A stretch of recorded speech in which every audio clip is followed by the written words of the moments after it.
Hi friends, welcome back to our Cook with Menus channel. இன்னைக்கு நம்ம சேனல்ல ஈஸியா சிம்பிளா ஒரு ஸ்நாக்ஸ் ரெசிபி தான் பார்க்க போறோம்.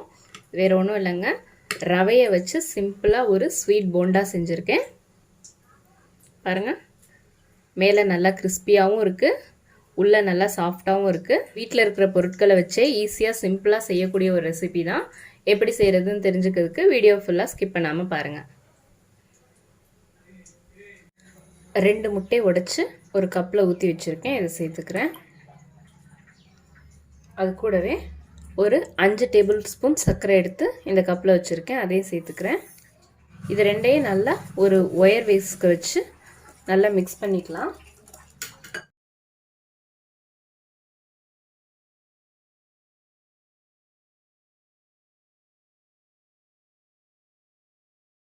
நல்லா அந்த முட்டையோட வெள்ளைக்கரு, மஞ்சக்கரு, அப்புறம் சர்க்கரை எல்லாமே வந்து நல்லா மிக்ஸ் ஆகிற அளவுக்கு நல்லா அடித்து கலந்து விட்டுக்கலாம்.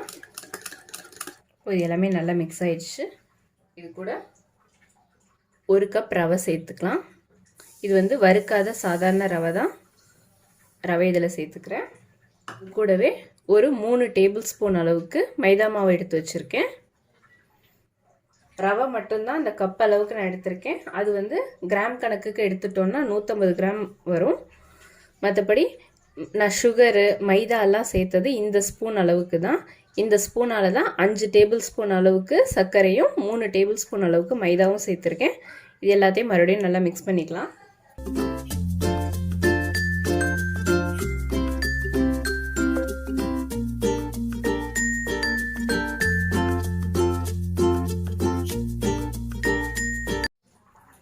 இது கூடவே 2 ஏலக்காயை இந்த மாதிரி தட்டிட்டு சேர்த்துருக்கேன். சும்மா டேஸ்ட்டுக்காக ஒரு பிஞ்ச் அளவு தூளுப்பு சேர்த்துருக்கேன். பொதுவாக எல்லா ஸ்வீட்டுக்குமே இது மாதிரி கொஞ்சமாக உப்பு சேர்த்து செய்கிறது அந்த ஸ்வீட்னஸை வந்து நல்லா தூக்கி கொடுக்கும். அதுக்காக தான் சேர்த்துக்கிறோம். இதை அப்படியே மூடி போட்டு ஒரு அரை மணி நேரம் நல்லா ஊற வச்சிடலாம். மாவெல்லாம் மிக்ஸ் பண்ணி ஊற வச்சு அரை மணி நேரம் ஆயிடுச்சு. மாவு வந்து ரொம்ப நல்லா கெட்டியாகவே தான் இருக்குது. இல்லை தேவையான அளவு கொஞ்சம் கொஞ்சமாக தண்ணி சேர்த்து, ரொம்ப தண்ணியாக போயிடக்கூடாது, கொஞ்சம் கொஞ்சமாக தண்ணி சேர்த்து நல்லா கலந்துக்கலாம்.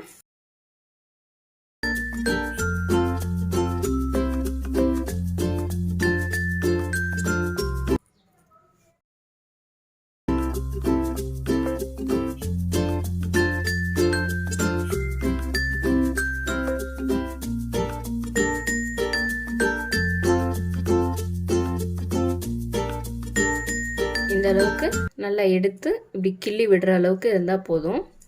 ஏன்னா நம்ம பணியார மாதிரி ஊற்ற போகிறது கிடையாது.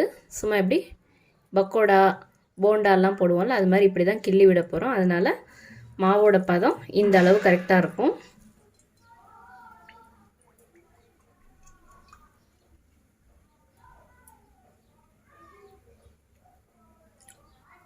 எண்ணெய் நல்லா சூடானதும் ஸ்டவ்வை மீடியம் ஃப்ளேமில் வச்சுட்டு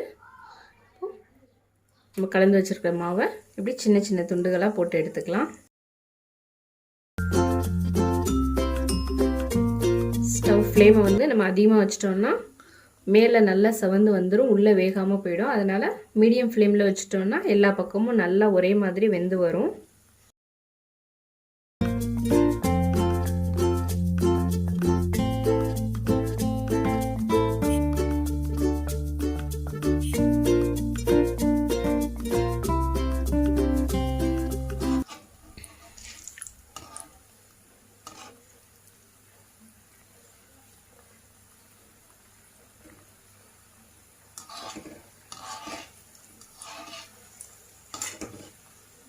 நல்லா இப்போது ஒரு பக்கம் நல்லா செவந்து வர ஆரம்பிச்சிருச்சு.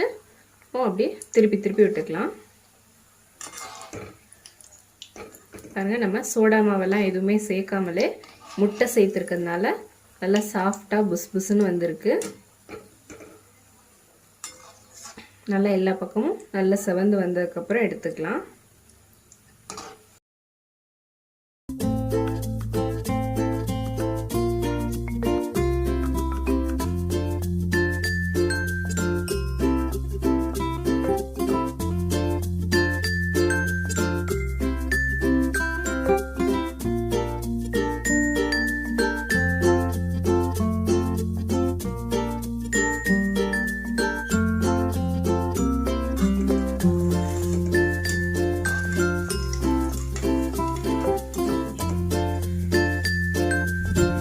நல்லா இந்த அளவுக்கு நல்லா செவந்து வந்ததுக்கப்புறம் எடுத்துக்கலாம்.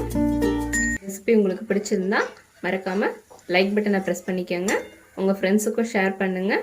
ட்ரை பண்ணி பார்த்துட்டு எப்படி இருந்துச்சுன்னு கமெண்ட்ஸில் சொல்லுங்கள். இது வரைக்கும் நம்ம சேனலை சப்ஸ்கிரைப் பண்ணாதவங்க மறக்காமல் சப்ஸ்கிரைப் பண்ணிக்கோங்க. பக்கத்தில் இருக்க பெல் ஐக்கானையும் ப்ரெஸ் பண்ணிக்கோங்க. தேங்க்ஸ் ஃபார் வாட்சிங்.